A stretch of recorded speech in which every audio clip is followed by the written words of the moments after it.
Now, record temperatures are expected in parts of the US today as much of southern and central Europe continues to experience an intense heat wave. Officials on both sides of the Atlantic are warning the heat is posing serious health risks and causing wildfires. Our correspondent Joe Inwood has more. 2,000 people forced to flee their homes in the Spanish Canary Islands. Red alerts in 16 Italian cities. Greek guardsmen struggling to stay standing. Turkey braced for record temperatures. Much of the Mediterranean remains in the grip of a fierce heatwave. Last week's was named Cerberus, after the mythological three-headed dog that guarded the gates of the underworld. The coming one has been dubbed Charun, after the ferryman who transported souls there. In Venice, the tourists have still come, but are enduring almost unbearable temperatures. The heat is really harmful for us because the temperature in the gondola reaches 50 degrees. We've already tried to measure it. In fact, I'm one of the few who use the cover so as not to feel the heat from the gondola that goes up your legs and goes through your feet. It really burns.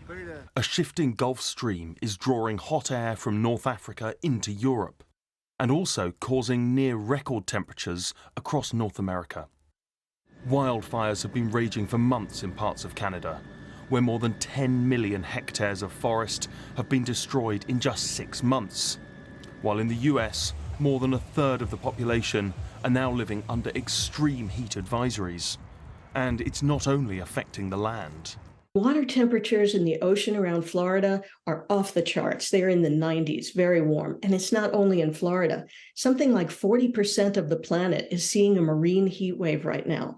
That's very serious for the animals that live in the ocean. Man-made climate change is widely accepted to be behind events that are only going to get more frequent. Having a heat wave in the summer isn't unheard of, but what's really becoming unusual is the collection of these events, so the frequency and also the simultaneous occurrence around the globe. So unfortunately, this is not surprising what we're seeing. It's exactly what we expect from shifting the baseline temperature towards a higher level, and therefore shifting the odds towards more extreme heat events. In the coming days, Sardinia could hit 48 Celsius. Just shy of the hottest ever temperature recorded in Europe.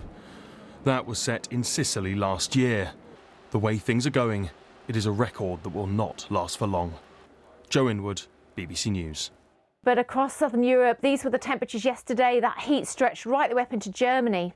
39 degrees Celsius here, 44 across in Turkey. Numerous red warnings out, as we've heard from your correspondents. Now, for the next few days, that heat starts to just dip back a little bit across Eastern Europe. As you can see, the reds fade, but it stays really intense across Italy.